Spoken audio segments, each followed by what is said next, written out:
Hello dear student, पिछले video में बच्चों हम लोग बात कर रहे थे application of resonance, hyper conjugation और इंडक्टिव इफेक्ट। ठीक है, तो इसमें हम लोग क्या बात कर रहे थे बच्चों? इंटरमीडिएट की स्टेबिलिटी, है ना, इंटरमीडिएट्स की स्टेबिलिटी। ठीक है ना, कौन कौन इंटरमीडिएट है बच्चों? कार्बोकेटायन होते हैं, कार्बन आयन होते हैं और कार्बन फ्री रेडिकल। ठीक है, कार्बोकेटायन, कार्बन आयन और फ्री रेडिकल, ये रिएक्शन के दौरान बनते हैं, इसलिए हम इसको क्या बोलते हैं? रिएक्शन इंटरमीडिएट भी कहते हैं। ठीक है, तो और उसके लिए हमने बताया था बच्चों प्लस आर कौन लगाता है? जहाँ पर लोन पेयर होता है ना, लोन पेयर होता है, नेगेटिव चार्ज होता है, वो सब क्या लगाते हैं? Plus R. ठीक है, इनके साथ इंडक्टिव इफेक्ट क्या होता है? एसोसिएटेड है। ठीक है, तो ये सब जो है प्लस आर और माइनस आई। माइनस आर कौन लगाता है? जहाँ पे मल्टीपल बॉन्ड होता है ना, विथ स्ट्रॉन्ग इलेक्ट्रोनेगेटिव एटम। इनका क्या होता है बच्चों? माइनस आर और माइनस आई। ठीक है, तो ये सब जो ग्रुप लगाते हैं जहाँ पे मल्टीपल बॉन्ड हो, तो ये सब क्या लगाते हैं? माइनस आर और माइनस आई। इसके अलावा जो होता है बच्चों प्लस एच कौन लगाता है? जहाँ पर CH3 ग्रुप है ना, sp3 वाला एल्काइल रेडिकल, है ना, ऐसा ये प्लस एच होता है ना, तो ये सब क्या लगाते हैं? प्लस एच और प्लस आई। ठीक है, माइनस एच ये है CCl3 CBr3। ठीक है ना, तो ये क्या लगाते हैं? माइनस एच और माइनस आई। ठीक है बच्चों, हैलोजन जो होते हैं, है ना, फ्लोरीन, क्लोरीन, ब्रोमीन, आयोडीन, है ना, इनके पास क्या होता है? लोन पेयर होता है, बट इनकी इलेक्ट्रॉनिटी बहुत ज़्यादा होती है। हमेशा क्या होता है? रेजोनेंस इंडक्टिव इफेक्ट पे डोमिनेट करता है। इनका प्लस आर माइनस आई होता है, इनके केस में minus I greater than plus R होता है। ये रेजोनेंस से इलेक्ट्रॉन डोनेट करते हैं और इंडक्टिव इफेक्ट से इलेक्ट्रॉन विदड्रॉ करते हैं।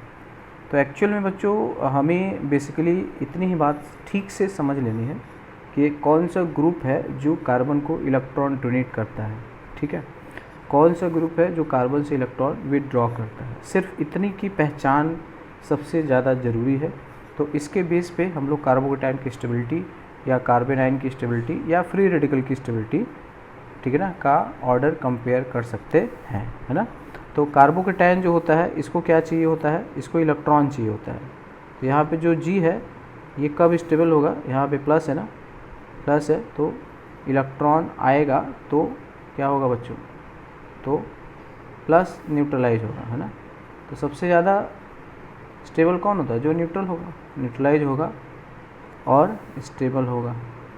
ठीक है, तो कार्बोकेटायन की स्टेबिलिटी के लिए क्या देखने हैं? देखते हैं plus R plus H plus I, ये इसको क्या करेंगे? स्टेबल करेंगे।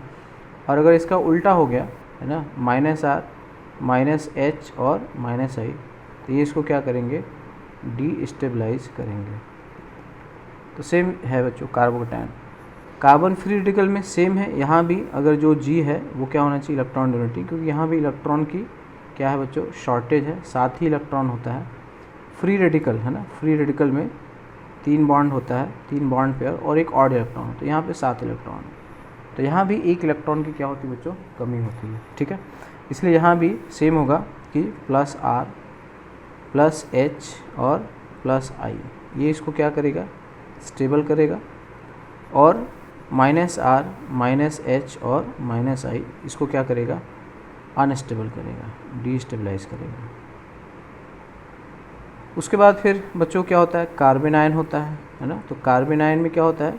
कार्बन पर निगेटिव चार्ज होता है, कार्बन पर निगेटिव चार्ज है, तो निगेटिव चार्ज को न्यूट्रलाइज करना है ना। तो निगेटिव को न्यूट्रलाइज करना है, मतलब कम करना है, चार्ज को हमेशा कम करना होता है, न्यूट्रलाइज करना है ना। तो तो क्या होना चाहिए, इलेक्ट्रॉन विड्रॉइंग ग्रुप होना चाहिए। इलेक्ट्रॉन विड्रॉइंग ग्रुप इसके इलेक्ट्रॉन को अपनी तरफ ले जाएगा तो न्यूट्रल हो जाएगा, है ना। जैसे F- है, ये इलेक्ट्रॉन दे देगा तो F प्लस इलेक्ट्रॉन, अब ये न्यूट्रल हो जाएगा, है ना। तो न्यूट्रल करने के लिए इसका इलेक्ट्रॉन कोई कहीं और चला जाए, कोई और ग्रुप ले लेगा।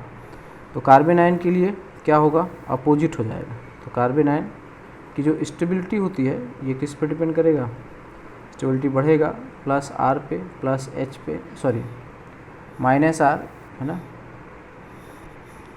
माइनस R माइनस H और माइनस I, और ये घटेगा जब प्लस R होगा प्लस H होगा और प्लस I होगा। दूसरी बात है कि बच्चों बेंजीन रिंग अगर होता है तो यहाँ पे जो G होता है, अगर ये प्लस R या माइनस R लगाता है, ये केवल ऑर्थो पे लगाता है और पैरा पे लगाता है, ठीक है।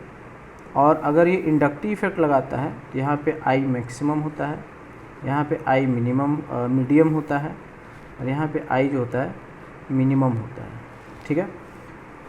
Ortho is equal to para किसके लिए होता है, रेजोनेंस के रेस्पेक्ट में होता है, ठीक है। और ortho greater than para greater than Meta, ये किसके लिए होता है, ये इंडक्टिव इफेक्ट के लिए होता है, ठीक है। ये रेजोनेंस और हाइपरपोजिशन दोनों के लिए होता है, ठीक है बच्चों। तो ये जो है एक फंडामेंटल चीज़ें हैं जिसको मैंने रिकैप किया है, ठीक है। तो बिना इसके अगर इसमें बच्चों कोई प्रॉब्लम है ना, तो आप प्रीवियस वीडियो जो है वो अच्छे से देख लेंगे, रेजोनेटिव स्ट्रक्चर बनाना सीख लेंगे, उसके बाद फिर आगे जब आप पढ़ेंगे तभी आपको चीज़ें बेहतरीन तरीके से क्लियर हो पाएगा। अदरवाइज़ आपको क्या होगा, प्रॉब्लम्स आते रहेंगे, ठीक है। तो बिना इसके आगे नहीं बढ़ना है, कोई भी फ़ायदा नहीं होगा, ठीक है बच्चों। सबसे बेहतर हो जाता है एरोमेटिसिटी हो जाता है, उसके बाद होता है रेजोनेंस होता है। रेजोनेंस से ही एरोमेटिसिटी होती है, लेकिन अगर रेजोनेंस से एरोमेटिसिटी है तो उसका इफ़ेक्ट बेहतर होता है, ठीक है ना। फिर इंडक्टिव इफेक्ट, ये हमेशा ध्यान रखेंगे, ठीक है बच्चों, ठीक है। तो हम लोग प्रीवियस क्लास में बच्चों बात कर रहे थे, है ना, कार्बन आयन की स्टेबिलिटी के बारे में। तो कार्बन आयन की स्टेबिलिटी जैसे कुछ और एग्जांपल ले लेते हैं। जैसे बच्चों मैंने ये कहा कि ये है ना, यहाँ माइनस है, ठीक है, और यहाँ पर ये माइनस है। तो क्या लगता है बच्चों कौन ज़्यादा स्टेबल है ना, यहाँ पे माइनस है, कौन ज़्यादा स्टेबल है। तो आप देखोगे कि ये एरोमेटिक है ना, और ये क्या है, ये नॉन एरोमेटिक है। तो ज़्यादा स्टेबल कौन होगा, यही वाला ज़्यादा स्टेबल है, समझ में आया। तो ये बहुत बहुत ज़्यादा इम्पॉर्टेंट है बच्चों, ये हमेशा ध्यान रखना, ठीक है। अब अगर मान लो कार्बोकेटायन दे दिया है ना, यहाँ पे प्लस चार्ज है, ठीक है, और यहाँ पे सिर्फ ये है, तो अब ध्यान से देखोगे ये तो एंटी एरोमेटिक है ना, 4 पाई इलेक्ट्रॉन है, ये एंटी एरोमेटिक है, और ये नॉन एरोमेटिक, कौन ज़्यादा है, ये ज़्यादा है। ये कुछ क्वेश्चन जो होते हैं बच्चों डायरेक्ट स्ट्रेट फॉरवर्ड, ठीक है ना, बिल्कुल इसी पे आ जाते हैं, इसको ध्यान रखेंगे आप, ठीक है। तो उसमें हमने बच्चों सब कुछ बता दिया है। अब आप उसको कितने अच्छे से प्रैक्टिस करते हैं ये आपके ऊपर डिपेंड करता है। प्रैक्टिस नहीं करोगे तो फिर आपके, ठीक है ना, समझ में चीज़ें आगे भी नहीं आएंगी और आपको फ़ायदा नहीं मिलेगा। तो बच्चों हम लोग बात कर रहे थे, अब हम बात करेंगे determination of acidic and basic strength. सबसे ज़्यादा जो क्वेश्चन आता है बच्चों वो इसी पे आता है, ठीक है, एसिडिक या बेसिक स्ट्रेंथ। तो पहले हम लोग बात करेंगे एसिड की, है ना। तो एसिडिक स्ट्रेंथ डिटर्मिनेशन,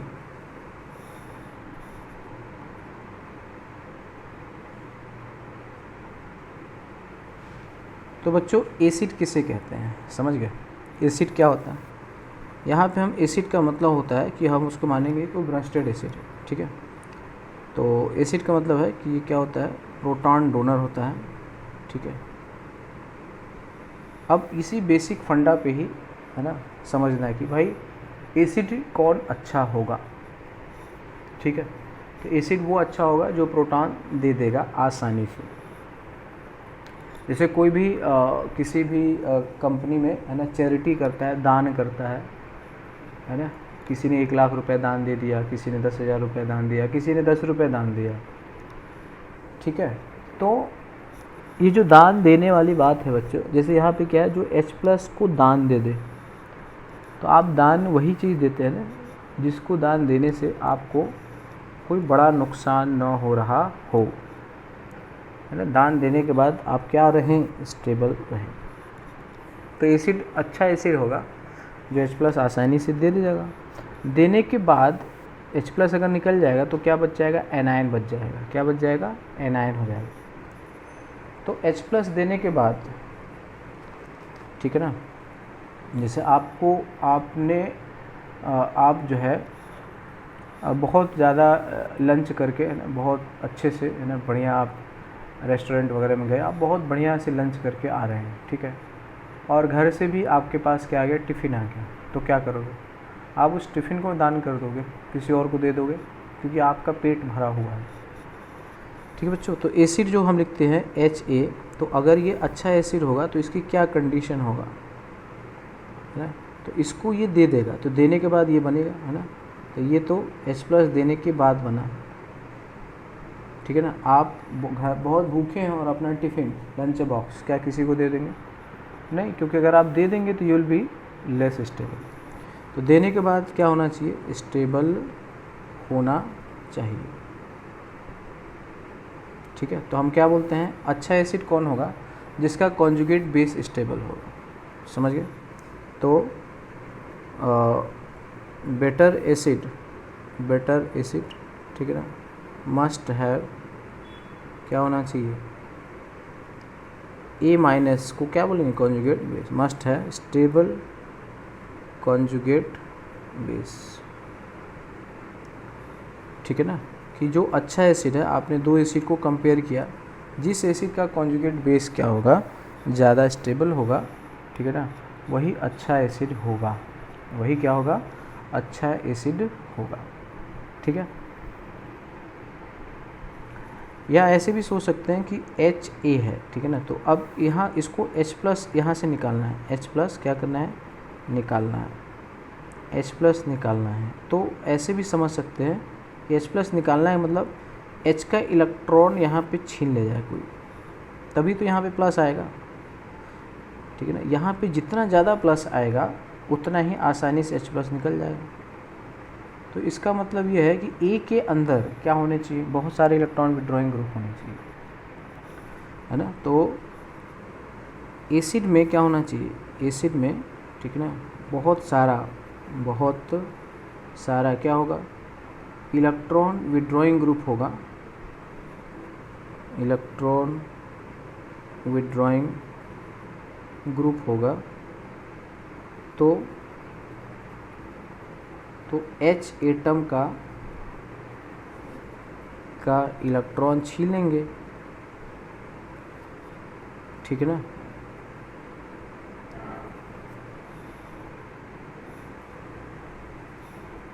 ठीक है ना। एसिड में बहुत सारा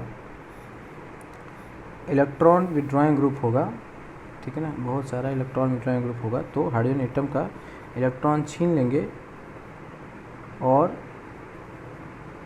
हाइड्रोजन H+ के रूप में निकलने के लिए क्या हो जाएगा, बाध्य हो जाएगा।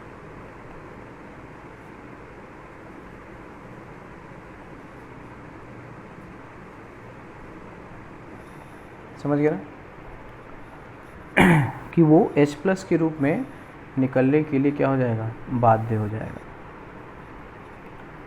तो अच्छा एसिड का मतलब यही समझना है कि एसिडिक स्ट्रेंथ ज़्यादा होगी, एसिडिक स्ट्रेंथ बढ़ेगा जब क्या होगा, बहुत सारा, ठीक है ना, बहुत सारा एसिड के अंदर क्या होंगे, बोलो, इलेक्ट्रॉन विड्रॉइंग होंगे। क्या होंगे, इलेक्ट्रॉन विड्रॉइंग। ये तो ऑर्गेनिक वाला बताया जो अभी आपने पढ़ा, ठीक है। या फिर एसिडिक स्ट्रेंथ ज़्यादा होगा अगर H+ निकलने के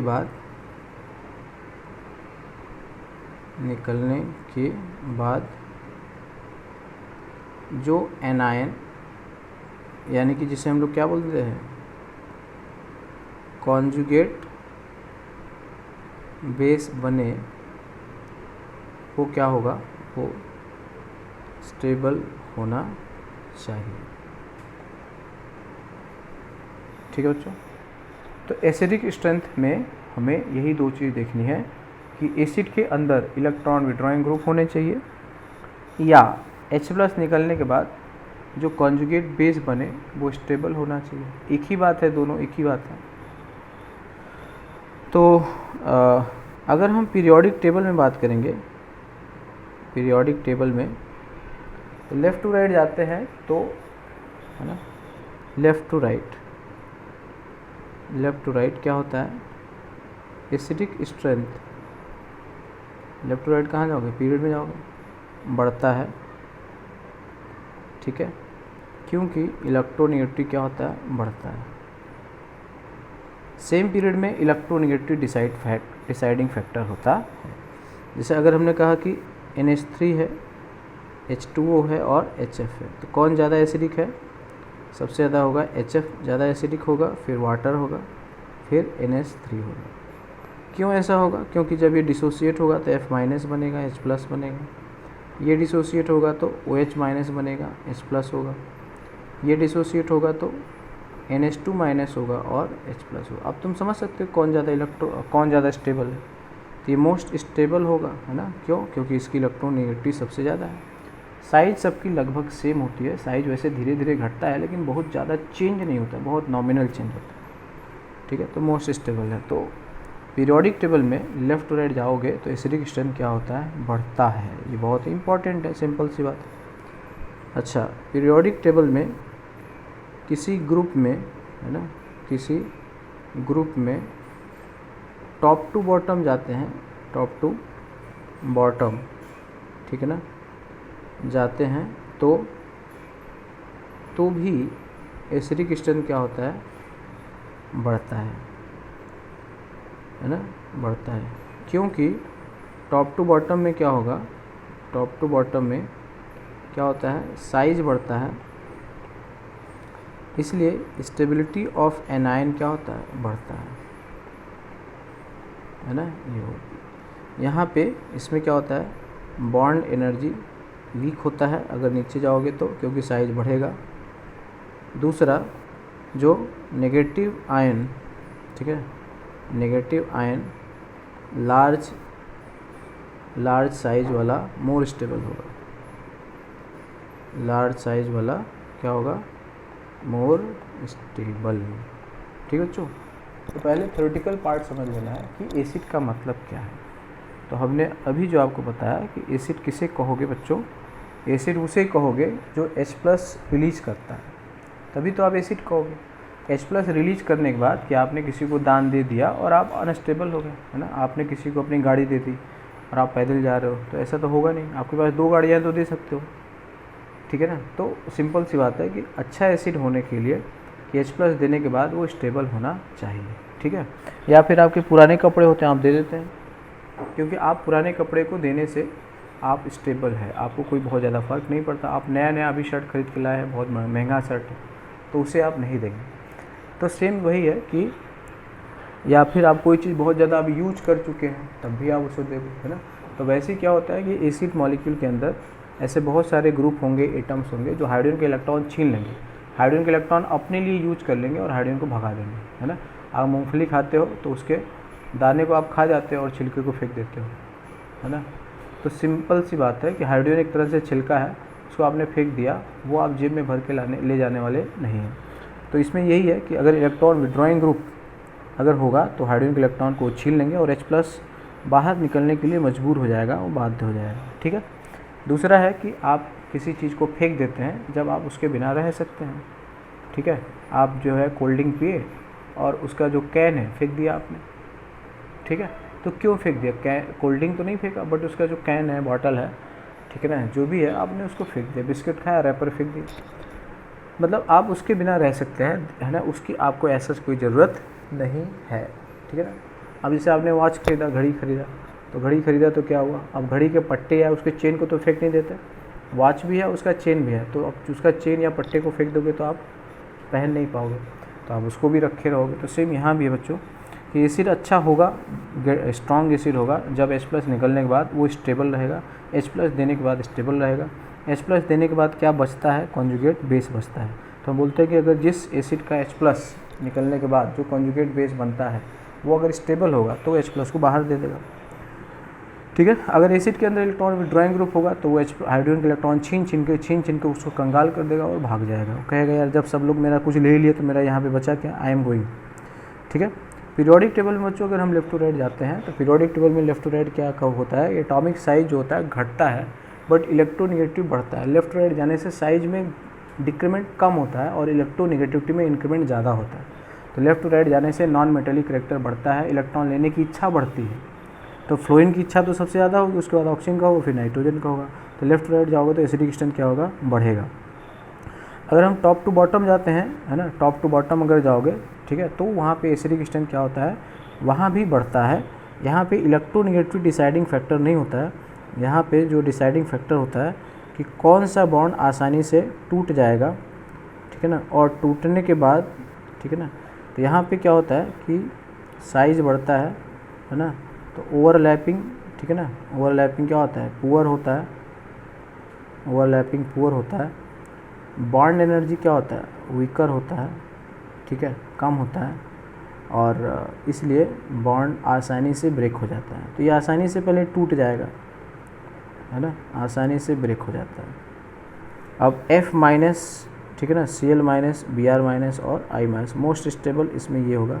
यहाँ पे इलेक्ट्रोनेगेटिव डिसाइडिंग नहीं होता है ना, ये है स्टेबिलिटी ऑफ एनायन की, ठीक है। तो इलेक्ट्रोनेगेटिव नॉट डिसाइडिंग है, ठीक है। तो यहाँ पे डिसाइडिंग कौन है बच्चों, यहाँ पे जो डिसाइडिंग है वो है साइज, है ना, बट साइज, ठीक है। तो टॉप टू बॉटम जाओगे तब भी एसिडिक स्ट्रेंथ क्या होता है, बढ़ता है। तो सबसे जो स्ट्रॉन्ग एसिड होगा वो, है ना, HI होगा, समझ गए बच्चों, HI, ठीक है। उसी तरह अगर हमने कहा H2O, H2S, H2SE और H2T, तो order of acidic strength top to bottom जाओगे बढ़ेगा। ये है बच्चों एसिडिक स्ट्रेंथ का ऑर्डर, ठीक है ना, क्लियर।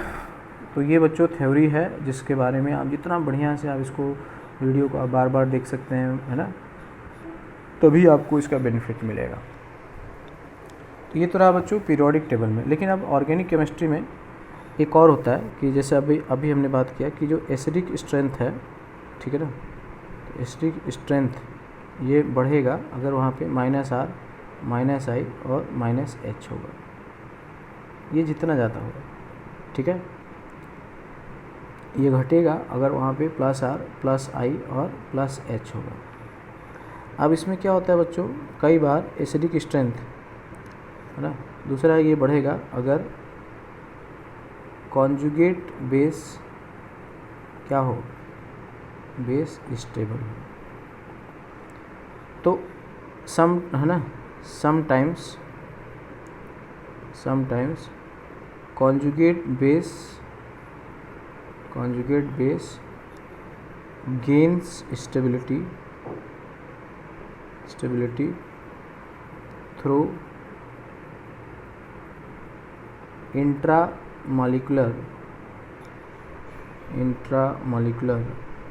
Hydrogen bond. ये बहुत इम्पोर्टेंट है बच्चों, ये सम टाइम्स वाले जो होते हैं, जो कभी कभी आते हैं, वही ज़्यादा इम्पोर्टेंट हो जाता है। अब बच्चों इंट्रामोलिकुलर हाइड्रोजन बॉन्ड जनरली ऐसा होता है मॉलिक्यूल में, जैसे यहाँ पे OH है और यहाँ पे क्या है बच्चों, NO2 है। देखो यहाँ पे देखो, ये है इंट्रामोलिकुलर हाइड्रोजन बॉन्ड ऐसे। तो इंट्रामोलिकुलर हाइड्रोजन बॉन्ड अगर न्यूट्रल एसिड में है तो हाइड्रोजन नहीं देगा, है ना, इसमें याद रखना कि intramolecular hydrogen bond neutral acid में है ना, न्यूट्रल एसिड में है तो वो एसिडिक स्ट्रेंथ घटाएगा। एसिडिक स्ट्रेंथ बच्चों वर्ड और सेंटेंस पे बहुत ध्यान से सुनना है, देखना है। घटाएगा, बताओ क्यों घटाएगा, है ना। क्यों घटाएगा वो? क्योंकि देखो इस हाइड्रोजन को निकालना है, ये OH बॉन्ड है ना, इसको निकालना तो ये बॉन्ड भी तोड़ोगे और ये बॉन्ड भी, दो बॉन्ड तोड़ना पड़ेगा ना, तो इसको निकलना मुश्किल हो गया। ये दोनों लोग इसको पकड़े हुए हैं, ऑक्सीजन भी पकड़ा हुआ, ये भी पकड़ा हुआ, तो दोनों जाने नहीं दे रहे हैं। तो अगर intramolecular hydrogen bond neutral acid में है तो एसिडिक स्ट्रेंथ घटा देगा। उसी तरह अगर उल्टा हो गया, अगर इंट्रामोलिकुलर, इंट्रा कहाँ होता है? 1-2 पोजीशन पे, अगल बगल, है ना, 1-2। अगर इंट्रामोलिकुलर हाइड्रोजन बॉन्ड, ठीक है ना, कॉन्जुगेट बेस में है, तो वो क्या करेगा? वो न्यूट्रल एसिड की एसिडिक स्ट्रेंथ बढ़ाएगा, न्यूट्रल एसिड की एसिडिक स्ट्रेंथ बढ़ाएगा। ठीक है, ये ध्यान रखेंगे कि अगर H+ निकलने के बाद कहीं पे बन रहा हो, ठीक है ना बच्चों, जैसे मान लो ऐसा है, इस टाइप से ये है, ठीक है, और ये न्यूट्रल है,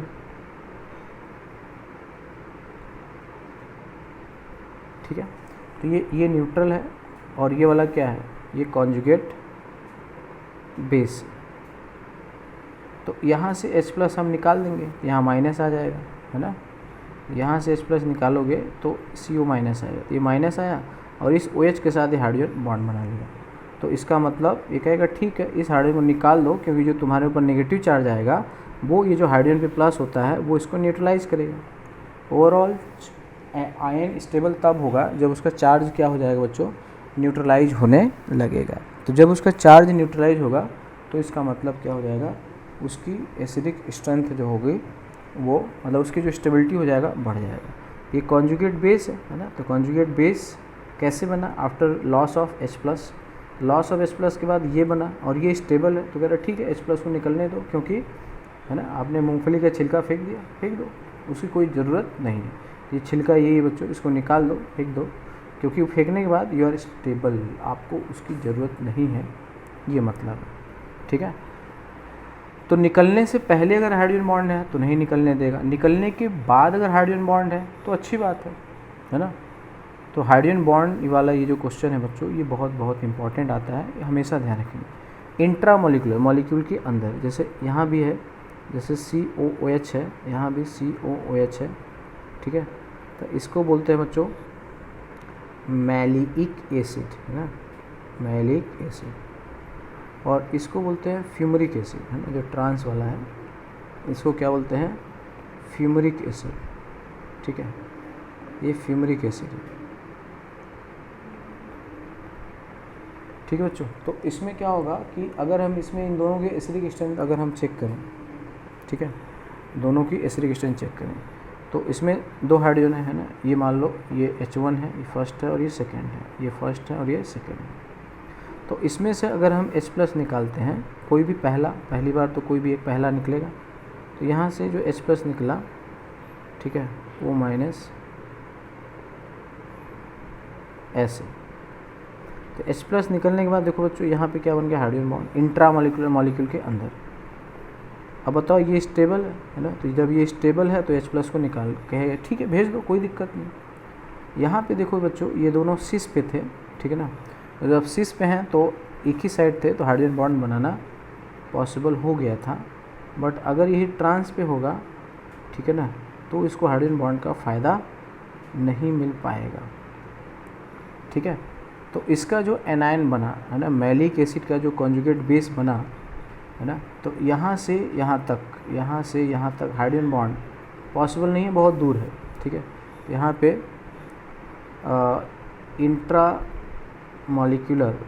इंट्रा मतलब सेम मॉलिक्यूल के अंदर intramolecular hydrogen bond is not possible. एक नॉर्थ है तो दूसरा साउथ है, ऐसा है। तो अब मुझे बता दो बच्चों, अगर हमने Ka1 की बात किया, इसके करस्पॉन्डिंग Ka1 है, ये है Ka1 है, ठीक है, Ka1 ऑफ, इसको मान लो A है और इसको मान लो B है, तो Ka1 ऑफ A और Ka1 ऑफ B कौन ज़्यादा होगा बच्चों? सिंपल सा है कि जो रिएक्शन आगे जाएगा उसकी वैल्यू ज़्यादा हो। तो कौन रिएक्शन आगे जाएगा? जिसको कुछ स्टेबिलिटी मिल रही है। इसका मतलब हमने क्या सीखा कि जो Ka1 ऑफ A है वो ग्रेटर देन होगा KA1 ऑफ B। समझ में आया बच्चों? क्योंकि दोनों में सेम ग्रुप था, है ना, दोनों आइसोमर्स हैं, मैलिक एसिड और फ्यूमरिक एसिड। तो मैलिक एसिड में जो है वो क्या था, H प्लस निकला, पहली बार फर्स्ट डिसोसिएशन हुआ तो H प्लस निकला, तो इंट्रामोलिकुलर हाइड्रोजन बॉन्ड संभव हो गया, ठीक है ना। और जो फ्यूमरिक एसिड है कि H प्लस निकला तो ट्रांस पोजीशन पे है, ट्रांस पोजीशन बहुत दूर है, इसलिए वहाँ पे इंट्रामोलिकुलर हाइड्रोजन बॉन्ड पॉसिबल नहीं था। अब बच्चों इसमें अगर हम बात कर लें कि अगर हम इस दोनों का सेकंड H निकालना चाहें, ठीक है, अब इस H को निकालना मुश्किल होगा, बस इस H को निकालना आसान होगा। तो अगर हम इसका KO2 की बात करें ना, इसका KO2 और इसका KA2, तो इसका KO2 कम हो जाएगा, क्योंकि ये वाला हाइड्रोजन जिसको निकलना है, इसको ये भी ऑक्सीजन पकड़ा है, ये भी ऑक्सीजन पकड़ा है, दो लोग पकड़े हैं, तो यहाँ पे दो बॉन्ड है, ये कार्बन हाइड्रोजन सिग्मा बॉन्ड और यहाँ पे हाइड्रोजन बॉन्ड, तो इसको निकालना मुश्किल हो जाएगा, बट इसको निकालना आसान हो जाएगा। तो अगर हम बात करेंगे इसका जो सेकेंड डिसोसिएशन आएगा दैट इज़ KO2, इसका KA2 होगा, ठीक है। तो इस केस में बच्चों जो है फर्स्ट का जो KO2 है, फर्स्ट का जो KA2 है, ठीक है ना, ये वाला जो होगा वो कम होगा, ये कम होगा, ठीक है। और इसका जो KA2 है ये क्या होगा, ये ज़्यादा होगा, ठीक है। तो KA2 of A less than क्या होगा बच्चों, KA2 ऑफ B। तो ये बहुत ही इंटरेस्टिंग है, पहली बार है ना, फर्स्ट टाइम तो ये लीड कर गया है ना, क्योंकि H प्लस निकलने के बाद हाइड्रोजन बॉन्ड बन गया। हाइड्रोजन बॉन्ड इंट्रामोलिकुलर मॉलिक्यूल के अंदर है, साइकिल बना है, ठीक है। तो इसमें एक चीज़ ध्यान रखना बच्चों, अगर इंट्रामोलिकुलर हाइड्रोजन बॉन्ड 5 या 6 मेंबर्ड हो, ठीक है, तो वो काफ़ी ज़्यादा कंसिडरेबल होता है। सबसे अच्छा तो 6 मेंबर्ड हो तो मोस्ट इफेक्टिव, 7 मेंबर भी हो सकता है, नो इशू, लेकिन 5-6 है तो बहुत ज़्यादा इम्पॉर्टेंट हो जाता है, मतलब उसका रोल बहुत बेहतर हो जाता है, ठीक है बच्चों। तो हम लोग बात कर रहे थे कि एसिडिक स्ट्रेंथ की बात कर रहे थे। तो एसिड क्या होता है, जो हाइड्रोजन आयन देता है, वाटर में देता है, जनरली हम लोग एक्वस सोल्यूशन में ही प्रॉब्लम्स है ना, एक्सपेरिमेंट वगैरह करते हैं। तो एक्वस सोल्यूशन में जो हाइड्रोजन आयन देता है, ठीक है ना, वो अच्छा एसिड होता है, ठीक है, जो हाइड्रोजन आयन देता है वो अच्छा एसिड होता है। हाइड्रोजन आयन कौन देगा, ठीक है ना, जिसमें बहुत सारे इलेक्ट्रॉन विड्रॉइंग ग्रुप होगा, वो हाइड्रोजन का इलेक्ट्रॉन छीन के हाइड्रोजन को कंगाल करेगा और H प्लस को निकालने के लिए मजबूर कर देगा, भगा देगा, ठीक है। तो यह है इलेक्ट्रॉन विड्रॉइंग। दूसरा है कि H प्लस निकलने के बाद क्या बच रहा है, माइनस एनायन बच रहा है। तो एनायन कब स्टेबल होगा, ठीक है, तो एनायन स्टेबल तभी होगा जब उसका माइनस चार्ज कोई और छीन रहा होगा, उस मॉलिक्यूल में कोई ले रहा होगा, कोई खा रहा होगा। सिंपल सी बात, इलेक्ट्रॉन विड्रॉइंग ग्रुप होगा तभी वो ज़्यादा एसिडिक होगा। यही उल्टा हो जाए, इलेक्ट्रॉन डोनेटिंग ग्रुप होगा तो कम एसिडिक हो जाएगा। पीरियोडिक टेबल में लेफ्ट राइट जाते हैं तो इलेक्ट्रोनेगेटिव बढ़ता है, साइज में चेंज होता है, धीरे धीरे घटता है ना। तो इलेक्ट्रोनेगेटिव डिसाइडिंग फैक्टर होता है। तो लेफ्ट राइट जाने से क्या होता है बच्चों, लेफ्ट टू राइट जाने से एसिडिक स्ट्रेंथ बढ़ता है। टॉप टू बॉटम जाने से, ऊपर से जब नीचे जाते हैं तो उसमें क्या हो जाता है कि एटॉमिक साइज होता है बढ़ता है। जब साइज बढ़ेगा तो हाइड्रोजन बहुत छोटा एटम होता है, उसके साथ बॉन्ड जो बनेगा वीक बनेगा, पानी में डालोगे बहुत जल्दी टूट जाएगा। तो HI का बॉन्ड सबसे वीक है, बहुत बड़ा है, लेंथ ज़्यादा है, ब्रेक कर जाएगा। और I- बहुत ज़्यादा स्टेबल है क्योंकि उसके एटॉमिक साइज बहुत ज़्यादा होगा। तो अगर साइज ज़्यादा होगा तो चार्ज का डिस्पर्शन ज़्यादा होगा, है ना। जैसे मान लो आपने हाथी को एक मुक्का मार दिया, कोई फ़र्क नहीं पड़ेगा, उसकी साइज़ ज़्यादा है। अगर वही चूहे को आपने एक मुक्का मार दिया, मर जाएगा बेचारा, उसकी साइज़ क्या है, कम है। मुक्का जो है यानी कि चार्ज है, ये रिस्पॉन्सिबिलिटी है। तो चार्ज ज़्यादा तब होता है जब उसकी साइज़ क्या होती है बच्चों, बड़ी होती है ना। बड़ा आदमी होता है तो बड़ी जिम्मेदारी लेता है, ठीक है ना। कंपनी का जो CEO होता है उसकी सैलरी ज़्यादा होती है, बड़ी जिम्मेदारी होती है। और कंपनी का जो PN है, जो चपरासी है, उसकी छोटी जिम्मेदारी होती है, ठीक है ना। तो यही बात है बच्चों। तो जो बड़ा साइज़ का एटम होता है उसके ऊपर माइनस चार्ज भी ज़्यादा स्टेबल होता है, प्लस चार्ज, दोनों चार्ज स्टेबल होता है, ऐसा नहीं है, ठीक है ना। तो कोई भी चार्ज होगा उसके ऊपर क्या होगा, ज़्यादा स्टेबल होगा। तो ग्रुप में जाओगे टॉप टू बॉटम तब भी एसिडिक स्ट्रेंथ बढ़ेगा, लेफ्ट राइट जाओगे तब भी एसिडिक स्ट्रेंथ बढ़ेगा। दूसरा हमने कहा ये मोस्ट इंपॉर्टेंट है कि समटाइम्स होता है कॉन्जुगेट बेस कई बार इंट्रामोलिकुलर हाइड्रोजन बॉन्ड से स्टेबल हो जाता है। जैसे ऑर्थोनाइट्रोफिनॉल में ऑर्थो पे OH है और NO2 है, तो ये आपस में हाइड्रोजन बॉन्ड बना लेगा। तो इसके हाइड्रोजन को निकालना मुश्किल है। क्यों मुश्किल है, क्योंकि इसको यहाँ से भी तोड़ना है, यहाँ से भी तोड़ना है। तो दो दो बॉन्ड तोड़ना है, इसलिए ये एसिडिक स्ट्रेंथ को घटा रहा है। तो अगर पेरेंट एसिड में ही इंट्रामोलिकुलर हाइड्रोजन बॉन्ड है तो एसिडिक स्ट्रेंथ घट जाएगी, लेकिन अगर उसके कॉन्जुगेट बेस में अगर इंट्रामोलिकुलर हाइड्रोजन बॉन्ड है तो उसकी एसिडिक स्ट्रेंथ क्या हो जाएगी बच्चों, बढ़ जाएगी। जैसे ये था, ठीक है ना। तो इसमें क्या है, H+ निकलने के बाद ये कॉन्जुगेट बेस बना, तो इसमें जो है यहाँ से यहाँ जब जा रहे हो इसमें इंट्रामोलिकुलर हाइड्रोजन बॉन्ड है, तो कहेगा ठीक है इस हाइड्रोजन को निकाल लो, ठीक है। ऐसा समझ सकते हो कि जिस हाइड्रोजन को निकलना है वो हाइड्रोजन बॉन्ड में शामिल नहीं होना चाहिए, क्योंकि अगर वो शामिल हो गया तब तो वो घट जाएगा, ठीक है ना। और जिसको नहीं निकलना है वो शामिल है तो ठीक है, ठीक है। दूसरा हमने बात किया मैलिक एसिड और फ्यूमरिक एसिड। तो जो सिस वाला होता है इसको मैलिक एसिड कहते हैं, जो ट्रांस वाला होता है इसको फ्यूमरिक एसिड कहते हैं। तो मैलिक एसिड की जो एसिडिक स्ट्रेंथ होती है पहला जो Ka1 है, क्योंकि यहाँ पे डाई बेसिक एसिड है, दो दो हाइड्रोजन है, यहाँ भी है और यहाँ भी, ठीक है। तो मैलिक एसिड में ये हाइड्रोजन 1 और 2 कोई भी 1 2 ले सकते हैं, ऐसा नहीं कि हमने ऊपर 1 लिया है नीचे वाले को 2 लिया है, नीचे वाले को कोई भी ले सकते हैं। तो पहला ही बार जब आपने H+ निकाला, चाहे पहले ऊपर का निकाला चाहे नीचे का, तो ये हाइड्रोजन बॉन्ड बन गया। तो निकालने के बाद ये कॉन्जुगेट बेस स्टेबल हो गया। इस केस में क्या है कि आपने पहला चाहे ये यहाँ का हाइड्रोजन निकाला तो ये माइनस आया, इस माइनस को फ़ायदा इस हाइड्रोजन के डेल्टा प्लस का कोई फ़ायदा नहीं होगा, क्योंकि दूरी बहुत ज़्यादा है। अगर दूरी बहुत ज़्यादा, डिस्टेंस बहुत ज़्यादा है तो ये हाइड्रोजन बॉन्ड संभव नहीं है। तो इसमें और इसमें ज़्यादा स्टेबल ये एनायन होगा, क्योंकि इस एनायन में जो माइनस चार्ज है इस हाइड्रोजन के डेल्टा H+ से न्यूट्रलाइज हो रहा है because of hydrogen bond. But अब अगर सेकेंड डिसोसिएशन कांस्टेंट की बात करेंगे तो ये जो OH है, ठीक है ना, इस OH का H निकालना है आपको। तो इस H को निकालने का मतलब है कि ये फ्री है, ये इसी OH यही वाला बॉन्ड आपको तोड़ना है, ठीक है ना। तो ये आसानी से निकल जाएगा, लेकिन अब इसको निकालना है, ठीक है। तो इसको निकालना है तो निकलेगा नहीं, क्योंकि दो दो लोग उसको पकड़ के रखे हुए हैं। तो ये बच्चों, ठीक है। तो लेट अस डू, है ना, सम एग्जाम्पल। तो इसमें याद रखना बच्चों, जैसे अब ये बहुत ही एग्जॉस्टिव है बच्चों, है ना। इसको जितना अच्छे से आप कर सकते हैं, जितना सारा क्वेश्चन बना सकते हैं, है ना, प्रॉब्लम्स की कोई लिमिट नहीं है। आप जितना बनाएंगे उतना ही आपका कमांड होगा। क्लियर। तो जैसे बच्चों हम सिंपल सी बात करते हैं, मान लेते हैं CH4 है, ठीक है, CH2 डबल बॉन्ड CH2 है, छोटा छोटा क्वेश्चन लेते हैं, CH ट्रिपल बॉन्ड CH है। इसमें अगर हम बात करते हैं एसिडिक स्ट्रेंथ की, ठीक है ना, एसिडिक स्ट्रेंथ कौन ज़्यादा एसिडिक होगा। देखो यहाँ पे सेम एटम है ना, सेम एटम है, तो साइज़ तो सेम है ना, तो साइज़ तो सेम है। अब क्या डिसाइडिंग होगा, इलेक्ट्रोनेगेटिव डिसाइडिंग होगा। ज़्यादा इलेक्ट्रोनेगेटिव होगा तो उसके ऊपर माइनस चार्ज स्टेबल होगा, क्योंकि एसिडिक स्ट्रेंथ का मतलब है कि H+ निकालने के बाद तो माइनस बनाएगा। तो A है, B है और C है, ये क्या है, मोस्ट इलेक्ट्रोनेगेटिव है, क्योंकि हाइब्रिडाइजेशन इसका Sp है, इसका क्या है Sp2 है, इसका क्या है Sp3 है। तो एसिडिक स्ट्रेंथ में जो होगा C > B > A होगा बच्चों। क्लियर। सेकंड देखते हैं, वाटर है, ठीक है ना, एसिटिलीन है, C2H5OH है और अमोनिया है बच्चों, ठीक है। अब देखो यहाँ पे क्या है, सभी एटम क्या है, सेम पीरियड के हैं, सभी एटम क्या है, सेम पीरियड के, इसलिए इलेक्ट्रोनेगेटिविटी ही डिसाइडिंग फैक्टर होगा, इसलिए इलेक्ट्रोनेगेटिव डिसाइडिंग फैक्टर। यहाँ पे कोई रेजोनेंस वगैरह ऐसी बात सोचनी नहीं है।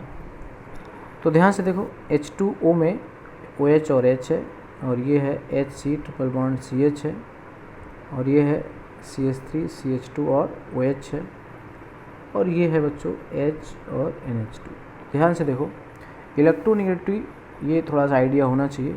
ऑक्सीजन की 3.5 होती है, Sp कार्बन की 3.25 होता है, और ये भी 3.5 है, और ये होता है 3.0। समझ गए बच्चों, है ना। Sp कार्बन, Sp2 कार्बन और Sp3 कार्बन। इलेक्ट्रोनेगेटिविटी इसका होता है 3.25, 2.75 एंड 2.48। तो कार्बन की इलेक्ट्रोनेगेटिविटी है बच्चों। और ऑक्सीजन की इलेक्ट्रोनेगेटिविटी जो होती है, ऑक्सीजन का 3.5 होता है, नाइट्रोजन का 3.0 होता है ऑलमोस्ट, ठीक है। फ्लोरीन का होता है 4.0। तो आप समझ गए हो। तो यहाँ पे ये वाला क्या लगा रहा है, ये प्लस I लगा रहा है, क्या लगा रहा है, प्लस I, ठीक है।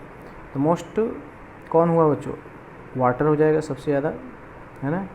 उसके बाद किसका नंबर आएगा, एल्कोहल का आएगा, एल्कोहल। उसके बाद कौन आएगा, एसिटिलीन आ जाएगा, उसके बाद कौन आएगा बच्चों, अमोनिया आ जाएगा। ठीक है, क्लियर, समझ गए।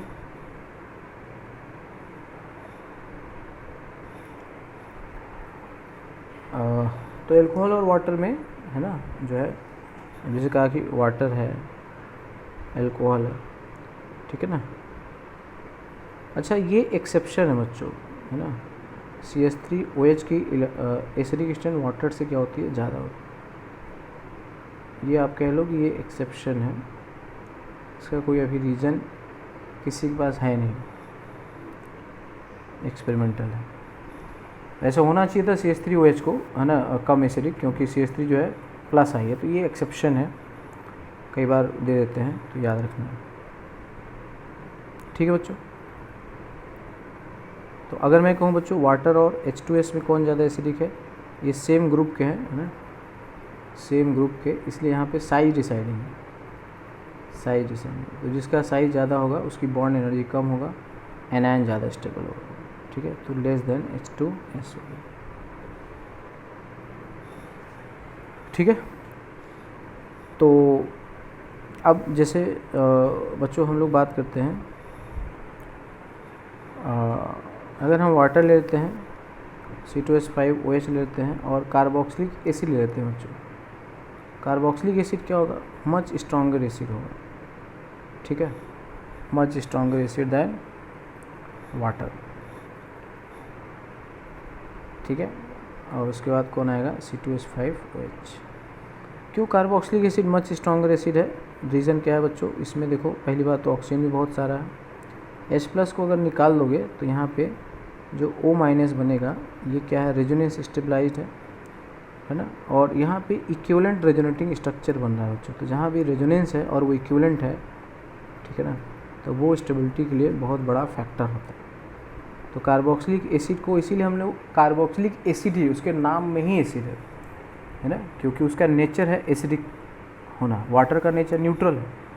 ठीक है ना, तो कार्बोक्सिलिक एसिड एसिड क्यों है, क्योंकि H+ निकलने के बाद जो कॉन्जुगेट बेस बना वो काफ़ी स्टेबल है। ठीक है ना, इसलिए इसकी एसिडिक स्ट्रेंथ क्या है, काफ़ी ज़्यादा है। ठीक है बच्चों, अब हम इसमें बात करेंगे बच्चों एसिडिक स्ट्रेंथ ऑफ फिनॉल। ठीक है, फिनॉल की एसिडिक स्ट्रेंथ। अगर बच्चों मैं बात करूं, जैसे मान लो कि ये है, यहाँ पे OH है ना, पहले छोटा छोटा समझते हैं, यहाँ पे OH, ये अल्कोहल है ना, और ये फिनॉल है, बताओ कौन ज़्यादा होगा। तो H+ निकलने के बाद कौन ज़्यादा स्टेबल है, देखोगे तो फिनॉल में इसका जो माइनस चार्ज है, बहुत सारा लोग, है ना, बहुत सारे लोग क्या कर रहे हैं, इसके माइनस चार्ज को शेयर कर रहे हैं, बहुत सारे लोग माइनस चार्ज को क्या है, शेयर कर रहे हैं, इसलिए माइनस चार्ज क्या है बच्चों, बहुत ज़्यादा स्टेबल है। ठीक है ना, माइनस चार्ज जितना ज़्यादा घूमेगा उसकी स्टेबिलिटी ज़्यादा होगी, प्लस चार्ज जितना ज़्यादा घूमेगा उसकी स्टेबिलिटी क्या होगी, ज़्यादा होगी, है ना। घर में बच्चों कोई छोटा बच्चा होता है, बहुत रोता है, चिल्लाता है, अगर घर में फैमिली मेम्बर्स में ज़्यादा लोग हैं तो क्या करता है, सब लोग उसको, है ना, एंटरटेन करते हैं। ठीक है, 10 लोग हैं तो 10 लोग सबके पास वो जा रहा है ना, वो स्टेबल है, और किसी के ऊपर वो क्या है, वो लाइबिलिटी नहीं, बहुत बड़ा बोझ नहीं है। ठीक है ना, लेकिन अगर सिंगल फैमिली मेम्बर है तो उन्हीं के पास वो सदा रहेगा, इसलिए वो काफ़ी ज़्यादा क्या रहेंगे, अनस्टेबल, वो हमेशा उसी में बिजी रहेंगे। तो सेम यहाँ होता है बच्चों कि अगर नंबर ऑफ रेजोनेटिव स्ट्रक्चर जितना ज़्यादा होगा, माइनस चार्ज जितना ज़्यादा क्या होगा, डीलोकलाइज्ड होगा। ठीक है ना, तो कॉन्जुगेट बेस यानी कि जो एनायन है वो ज़्यादा स्टेबल होगा, तो ज़्यादा स्टेबल होगा तो इसका मतलब उसकी स्ट्रेंथ क्या होगी, ज़्यादा होगी। ठीक है ना, तो यहाँ पे फिनॉल है तो इसका जो है कॉन्जुगेट बेस क्या है, बोलो, highly stable due to resonance. ठीक है, ड्यू टू रेजोनेंस, तो ये जो होगा मच एसिडिक स्ट्रेंथ होगा। क्लियर, एल्कोहल और फिनॉल में फिनॉल बहुत ज़्यादा एसिडिक होगा एज़ कम्पेयर टू एल्कोहल, क्योंकि फिनॉल में जो H+ निकाला, जो एनायन बना वो रेजोनेंस स्टेबलाइज है, large number of resonative structure है, तो ग्रेटर नंबर ऑफ एटम क्या होंगे, शेयर करेंगे। अब फंडामेंटल अगला बात करते हैं बच्चों, अगर हम बात करते हैं फिनॉल और एसिटिक एसिड की, बहुत छोटा छोटा एग्जाम्पल समझना। तो एसिटिक एसिड और फिनॉल में कौन ज़्यादा एसिडिक होगा। अब बच्चों, अब कुछ बच्चे जो सोचेंगे कि यहाँ पे सर फिनॉल में क्या है, large number of resonating structure है, इसलिए फिनॉल जो होगा वो क्या होना चाहिए, वो ज़्यादा एसिडिक होना चाहिए। जबकि एसिटिक एसिड में एक ही रेजोनेटिंग स्ट्रक्चर बन रहा है, इसलिए क्या होना चाहिए, एसिटिक एसिड जो होना चाहिए फिनॉल से कम एसिडिक होना चाहिए, है ना। तो यहाँ पे सिर्फ 2 रेजोनेटिंग स्ट्रक्चर है, और जबकि फिनॉल की फिनॉक्साइड में टोटल 5 रेजोनेटिंग स्ट्रक्चर है ना, ये है ना। तो A, B, C, D और E, तो 5 रेजोनेटिंग स्ट्रक्चर है फिनॉक्साइड में, और जबकि एसिडिक एसिड में केवल 2 रेजोनेटिंग स्ट्रक्चर है। तो अब बोलो बच्चों कौन ज़्यादा एसिडिक होगा, है ना। तो ऐसा लगता है कि फिनॉल में फिनॉक्साइड आयन ज़्यादा स्टेबल है क्योंकि large number of resonating structure है। अब बच्चों यहाँ पे हम बात करते हैं कि, है ना, एक डॉग है, ठीक है, एक डॉग है, या ऐसे कह लो एक डंकी है ना, एक जो है एक डोंकी है, एक गधा है, ठीक है, और है ना, और यहाँ पे एक जो है बच्चों वो क्या है, एलिफेंट है, समझिए। तो एक डंकी को लेके जाना है, मान लो 1000 kg, ठीक है, 1000 kg। जो डोंकी जहाँ डॉगी रखते हैं ज़्यादा अच्छा फील आएगी, ठीक है। 1000 kg इसको लेके जाना है, इसको भी 1000 kg लेके जाना है, ठीक है।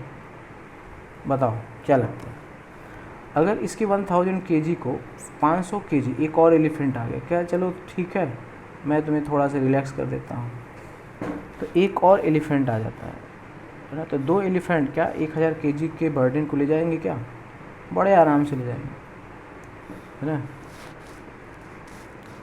1 मोर एलिफेंट आ गया, ठीक है। और ये कह रहा है कि अच्छा ये डॉग था 1000 kg का, चलो यार 5 कुत्ते को ले आओ, है ना, 1 2 3 4 4 लोग और आ गए, तो टोटल मिला के 5 आ गए। अब बताओ एक एक कुत्ते के ऊपर कितना ला दोगे तुम, 5 लोग हैं, है ना, तो 200 kg ला दो, 200 kg। बताओ 200 kg में तो क्या होगा, कुत्ता ही मर जाएगा, है ना। 200 kg समझ सकते हो, 2 क्विंटल। कुछ फीलिंग आई आपको।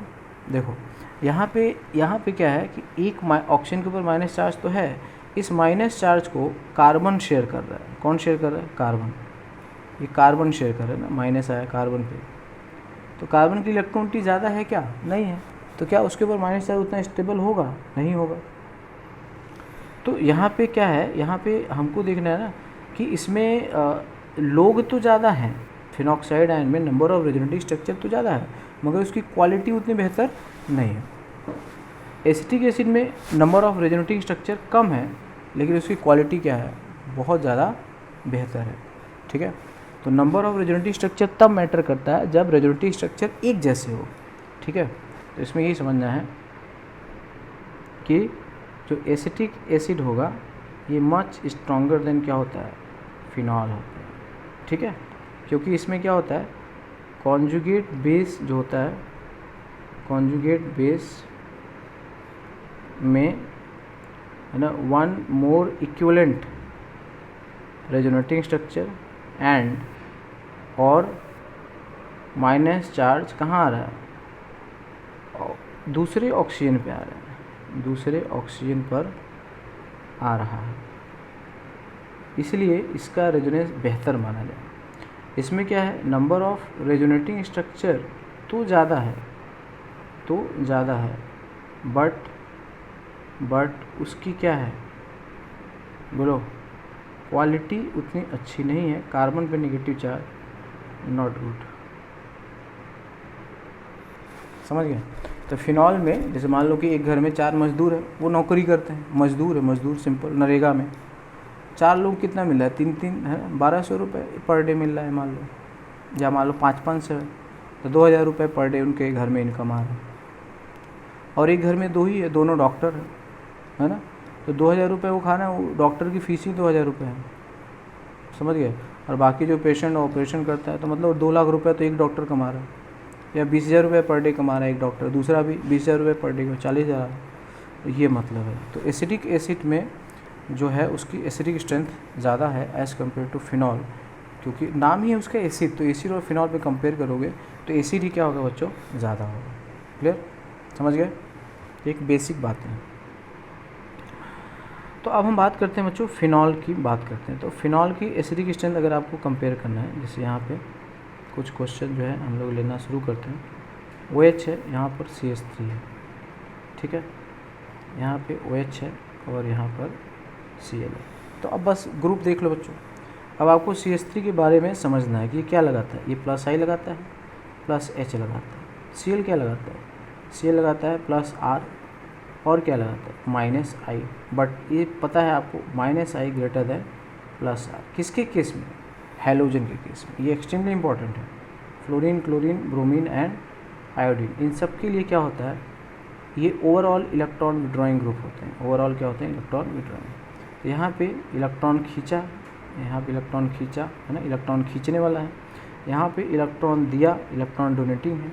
यहाँ पे ना तो इलेक्ट्रॉन खींचा नहीं लिया।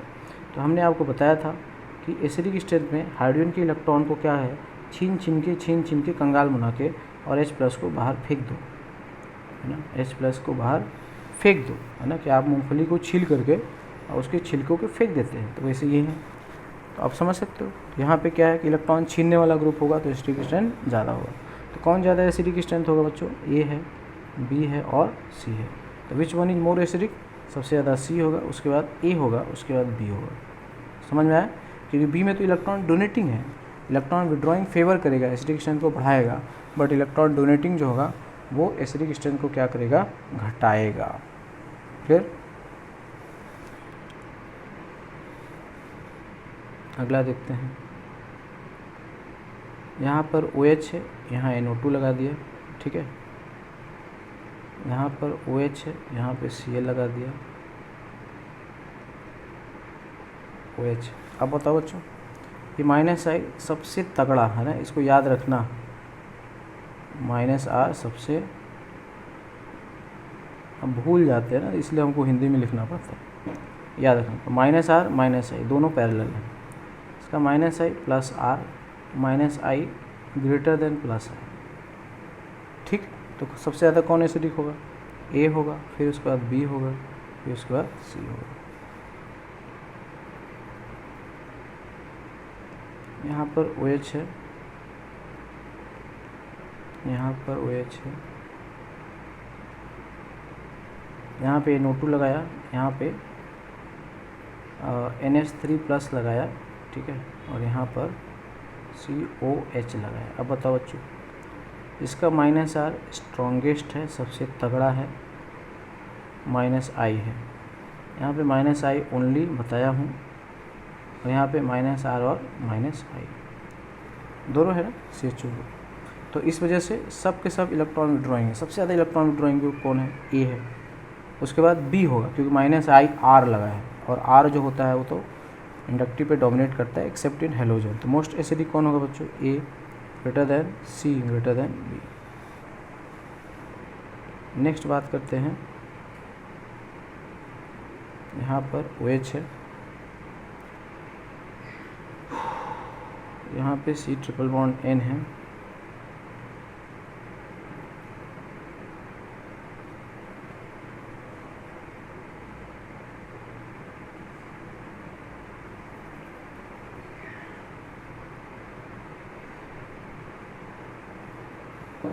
यहाँ पर बच्चों हमने COH लगाया।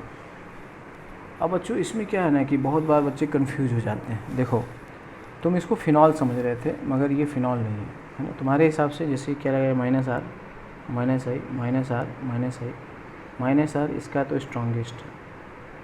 अब तुम जिसमें जो गलती करते हैं बच्चे, वो सोचते हैं कि ये तो -R -I लगाएगा, बट हमको ये नहीं देखना है। हमको क्या देखना है?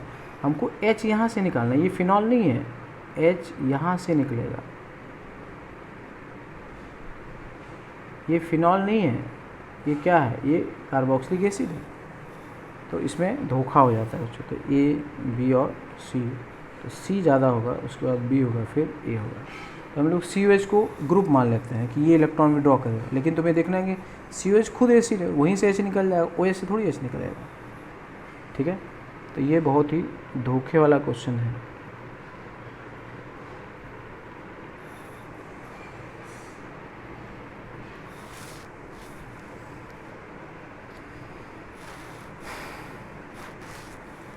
अगला बात करते हैं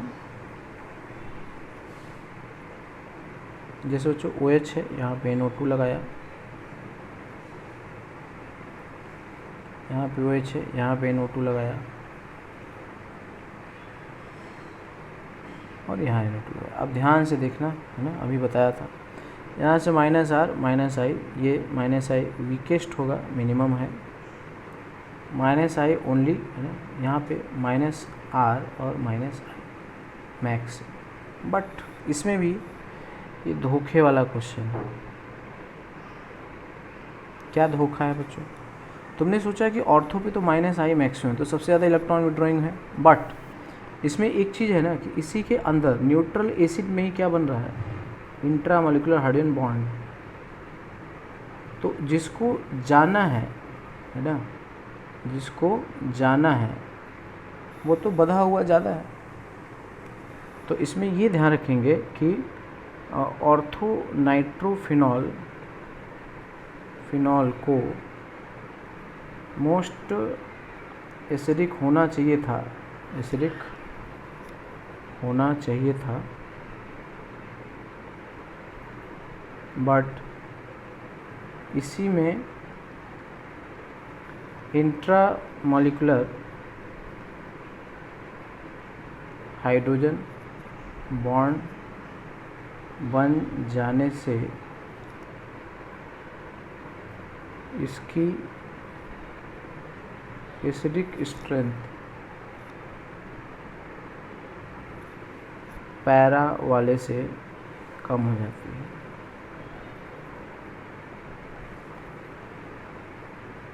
ठीक है बच्चों, तो इसको ज़्यादा होना चाहिए था, तो इसलिए यहाँ पे A है, ये B है और ये C है।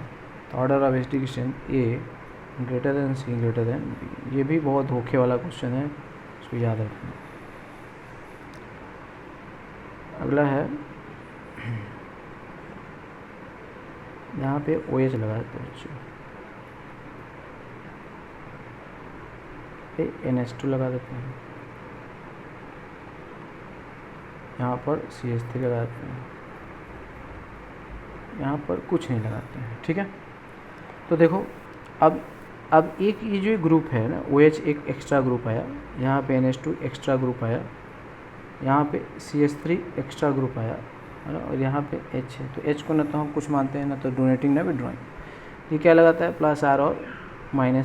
ये क्या लगाएगा, +R, लोन पेयर है ना, +R और -I।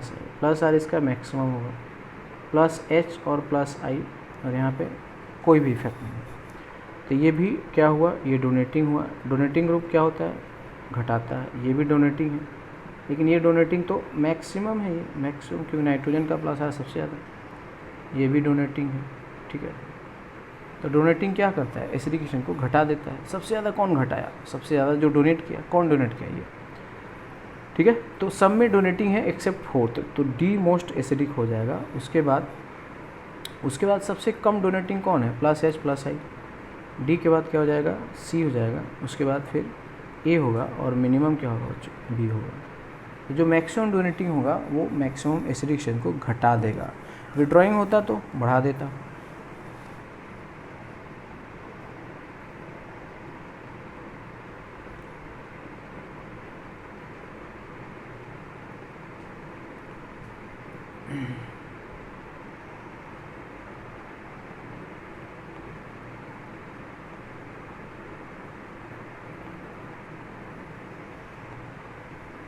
ये 4 है बच्चों।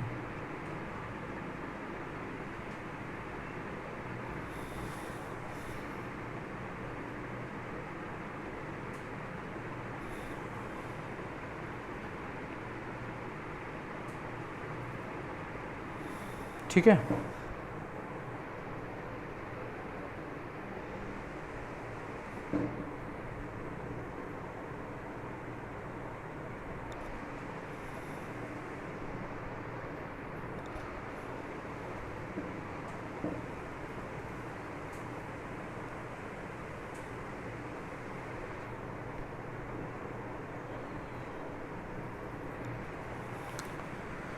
तो अब देखो यहाँ पे बच्चों +I मिनिमम है, यहाँ पे +I जो है वो मैक्सिमम है। सारे एल्काइल ग्रुप जो होते हैं वो क्या लगाते हैं, वो इलेक्ट्रॉन डोनेटिंग होते हैं। ठीक है, बट यहाँ पे अल्फ़ा हाइड्रोजन कितना है बच्चों, 3 है ना। यहाँ पे अल्फ़ा हाइड्रोजन 2 है, यहाँ अल्फ़ा हाइड्रोजन 1 है ना, यहाँ पर अल्फ़ा हाइड्रोजन 0 है।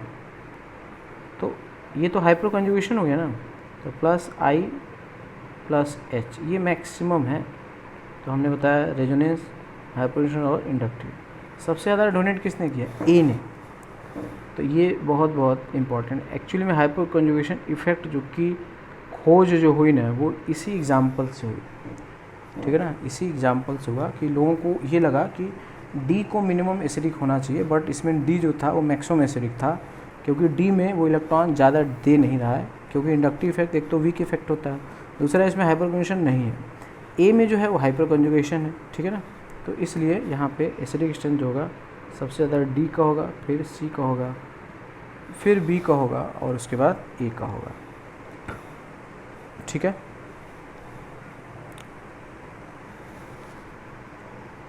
अगला देखते हैं।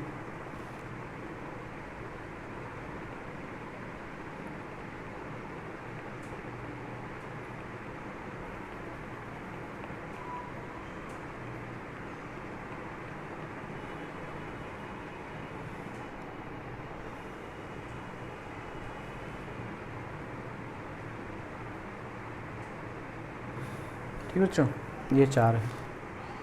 तो अब ध्यान से देखोगे तो यहाँ पे OH जो है एक एडिशनल आया है, यहाँ भी ये OH एडिशनल है, ये भी OH एडिशनल है।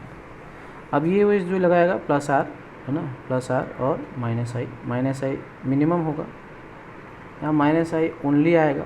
ये लिख लोगे बच्चों तभी समझ पाओगे। इसमें क्या है, प्लस आर और माइनस आई, और यहाँ पे कुछ भी नहीं है। तो यहाँ पे ओनली क्या है, इलेक्ट्रॉन विड्रॉइंग ग्रुप है, यहाँ पे इलेक्ट्रॉन डोनेटिंग ग्रुप है, और यहाँ पे इलेक्ट्रॉन डोनेटिंग ग्रुप है। तो कौन ज़्यादा डोनेट किया, सबसे ज़्यादा डोनेट कौन कर रहा है बच्चों, सबसे ज़्यादा डोनेट जो कर रहा है वो पहला वाला कर रहा है। क्यों, क्योंकि विड्रॉ तो कर ही नहीं रहा है, मिनिमम है ना आई इफेक्ट, तो पहला वाले में केवल डोनेट हो रहा है। अच्छा, जो सी वाला है, सी में माइनस आई पास से लग रहा है तो ज़्यादा लग रहा है। तो अगर प्लस आर जो है वो मान लो 100 है और माइनस आई क्या है मान लो 10 है, तो ओवरऑल डोनेशन कितना होगा, 90 होगा डोनेशन, है ना। यहाँ पे क्या है 100 है और माइनस आई क्या है -1 है, यहाँ पे डोनेशन कितना हो गया 99 हो गया, ये ज़्यादा डोनेट हुआ। यहाँ पे माइनस आई मान लो कितना है -5 है, ठीक है, मीडियम है। तो ओवरऑल विड्रॉइंग कौन है, ओवरऑल विड्रॉइंग जो है वो बी है। तो बी मोस्ट एसिडिक होगा, उसके बाद डी होगा, उसके बाद फिर होगा सी होगा, फिर ए जो होगा वो मिनिमम होगा। तो ये भी बहुत कंफ्यूजिंग होता है। तो वही बच्चों समझना है कि कौन सा ग्रुप क्या कर रहा है ना, वो क्या कर रहा है, वो क्या कर सकता है, कहाँ से क्या कर रहा है, ठीक है।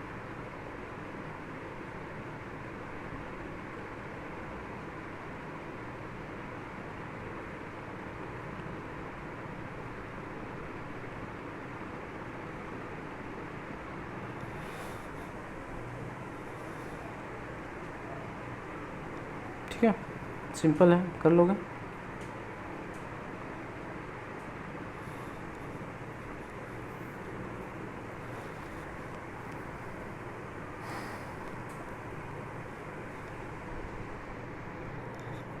तो मोस्ट एसिडिक है ना, यहाँ पे प्लस आर माइनस आई ये मिनिमम है, माइनस आई ओनली है, प्लस आर और माइनस आई। सबसे ज़्यादा डोनेट कौन किया, ये है ना। तो सबसे ज़्यादा बी मोस्ट एसिडिक होगा, उसके बाद सी होगा, फिर कौन होगा, ए होगा, ठीक है।